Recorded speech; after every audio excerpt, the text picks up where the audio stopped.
Welcome to CTV news. Suryapet జిల్లా జాజిరెడ్డిగూడెం మండలం రామన్నగూడెంలో ధాన్యం కొనుగోలు కేంద్రాన్ని పరిశీలించిన సిపిఎం రాష్ట్ర కార్యదర్శి జాన్ వెస్లీ, ఐద్వ నేత మల్లు లక్ష్మీ, రైతు సంఘం నేతలు.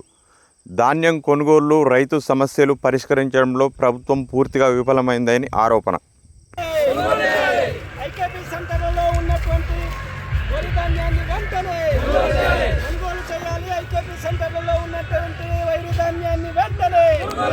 ఆదుకోవాలి రైతాంగాన్ని వెంటనే, ఆదుకోవాలి రైతాంగాన్ని వెంటనే.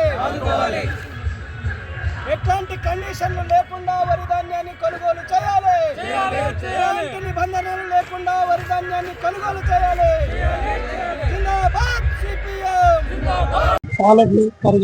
సూర్యాపేట జిల్లా రామన్నగూడెం గ్రామంలో ఈరోజు సిపిఎం పార్టీ ఆధ్వర్యంలో రాష్ట్ర కార్యదర్శి జాన్ వెస్లీ గారు అందరం కూడా ఐకేపీ సెంటర్స్ ని సందర్శించడం జరిగింది. రైతులు 6 కాలం కష్టపడి పండించినటువంటి పంటని ఐకేపీ సెంటర్లో పోసి దాదాపు 4 రోజులు అవుతుంది. కానీ కొనుగోలు మాత్రము తక్కువ జరుగుతున్నటువంటి పరిస్థితి ఉంది. ఎందుకంటే రైతులు ఇప్పటికే అకాల వర్షాల వల్ల ఒడ్లు తడిచి తేమ ఉంటుంది, రంగు అంటే ఒడ్లు కలర్ మారుతుందని ఆ నేపథ్యంతో ఇవాళ ఐకేపీ సెంటర్ లో తరుగు తీస్తున్నటువంటి పరిస్థితి. అట్లాగే మిల్లులకు పోయిన తర్వాత కూడా తరుగు తీస్తున్నారు. ఇట్లా రైతాంగం నష్టపోతా ఉండ్రు. కాబట్టి వెంటనే గోనె సంచులు పంపించి దీన్ని వెంటనే కొనుగోలు చేయాల్సినటువంటి అవసరం ఉందని ప్రభుత్వాన్ని విజ్ఞప్తి చేస్తాను. అట్లాగే ఇంకోటి ఏంటంటే, ఈ ఐకేపీ సెంటర్ లో లోడింగ్ అయిన తర్వాత మళ్ళీ మిల్లులకు పోతే మళ్ళీ రిటర్న్ కూడా అక్కడి నుంచి మళ్ళీ పంపిస్తున్నారు ఇక్కడికి ఐకేపీ సెంటర్ కి. పంపించిన తర్వాత ఇక్కడ రైతులు చాలా నష్టపోతా ఉన్నారు. ఎక్కడికి పోవాలి మరి? లోడింగ్ వేసిన తర్వాత మళ్ళీ ఇక్కడికి లోడింగ్ వచ్చిన తర్వాత ఇంకో మిల్లుకు డైరెక్ట్ ప్రభుత్వం పంపించాలి. అట్లా పంపించకపోవటం వల్ల ఐకేపీ సెంటర్ రావటం వల్ల కూడా రైతులు ఆ రకం కూడా నష్టపోతున్నటువంటి పరిస్థితి ఉంది. ఎందుకంటే రైతులు పండించేటువంటి ఆదాయాన్ని రెట్టింపు చేస్తామని ఒక పక్క చెప్తా ఉన్నారు, మరో పక్క మాత్రం ఇవాళ కింటాకి 2500, 10 రూపాయలు తక్కువ 2500 వస్తుంది. ఆ 2500 కూడా కనీసం ఇవాళ తరుగు తీయటం వల్ల చాలా తక్కువ పడుతున్నటువంటి పరిస్థితి. కొనుగోలు కూడా చేయకపోవటం వల్ల ఇవాళ రైతులు కూడా ప్రైవేటు వాళ్ళకు అమ్మటం వల్ల ఆ రకం కూడా రైతులు నష్టపోతున్నటువంటి పరిస్థితి ఉంది. మరోపక్క మద్దతు ధర కూడా వెంటనే ఇయ్యాలి కింటాకు మద్దతు ధర. ఆ మద్దతు ధర కూడా తొందరగా రావట్లేదు. మళ్ళీ వడ్లని అమ్మిన తర్వాత కూడా 4 రోజుల తర్వాత డబ్బులు వస్తున్నటువంటి పరిస్థితి ఉంది. ఎందుకంటే రైతులు ఇప్పటికే అప్పులు చేసి ఇవాళ పంట పండించుకుంటున్నారు. కాబట్టి వడ్లు ఏమిటైతే అమ్ముతారో అమ్మిన ఒక వారం రోజులకే డబ్బులు కూడా ఇచ్చేటట్టుగా వడ్లను కొనుగోలు చేసే విధంగా ప్రభుత్వాలు ఉండాలి. లేకపోతే ఇక్కడ ఐకేపీ సెంటర్ లో ఉన్నటువంటి రైతాంగాన్ని మొత్తం కూడా వాళ్ళని గ్యాదర్ చేసి కలెక్టర్ గారికి ఇప్పటికే చాలా సార్లు రిప్రజెంట్ చేయడం జరిగింది, ఒడ్లు తొందరగా కొనుగోలు చేయాలని. కానీ ఇంకా అశ్రద్ధ చేస్తా ఉన్నారు. ఇది ఇంకా అశ్రద్ధ ఎక్కువైతే మాత్రం అందరిని కూడా గ్యాదర్ చేసి ఆందోళన చేయాల్సినటువంటి పరిస్థితి ఏర్పడుతుందని కలెక్టర్ గారిని ఈ సంబంధిత అధికారులను కూడా హెచ్చరిస్తున్నారు. సూర్యాపేట జిల్లా అవరపల్లి మండల కేంద్రంలోని ఐకేపీ కేంద్రానికి రావడం జరిగింది సిపిఎం బృందం. ఇక్కడ ధాన్యం అంతా కూడా 4 రోజులైనా సరే వీటికి సంబంధించినటువంటి కొనుగోళ్లు జరగడం లేదు. యాప్ ద్వారా రావాలనేటటువంటి పద్ధతి రైతులకు తీవ్రమైనటువంటి ఇబ్బంది కలిగిస్తుంది. లారీలు రావాలనేటటువంటి లారీలు దొరకనటువంటి పరిస్థితి. అట్లాగే గోన సంచులు కూడా దొరకడం లేదు.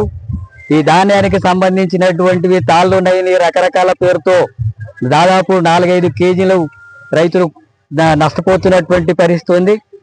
అట్లాగే వీటికి సంబంధించినటువంటివి 4 రోజులైనా సరే డబ్బులు చెల్లించడం లేదు. ఈ విషయాలన్నింటినీ కూడా రాష్ట్ర ప్రభుత్వం గత సంవత్సరం కూడా రైతులంతా కూడా ఆందోళన వ్యక్తం చేశారు. ఈ సంవత్సరం కూడా అదే కొనసాగుతుంది.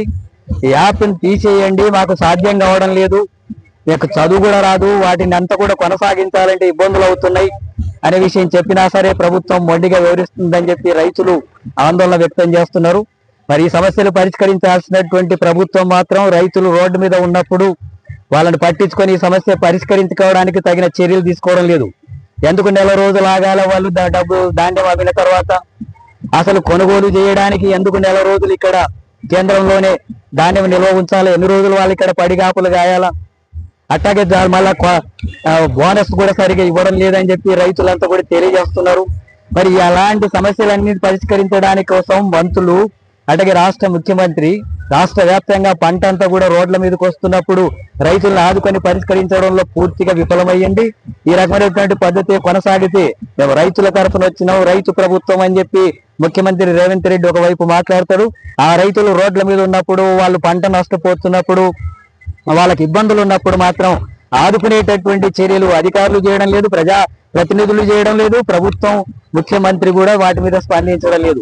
ఇప్పటికైనా ఈ సమస్యలన్నింటినీ పరిష్కరించడం కోసం రైతుల ద్వారా చర్చలు జరిపి వాళ్ళ విషయాలు పరిష్కరించేందుకు చర్యలు తీసుకోవాలని చెప్పి సిపిఎం పార్టీగా డిమాండ్ చేస్తున్నాం.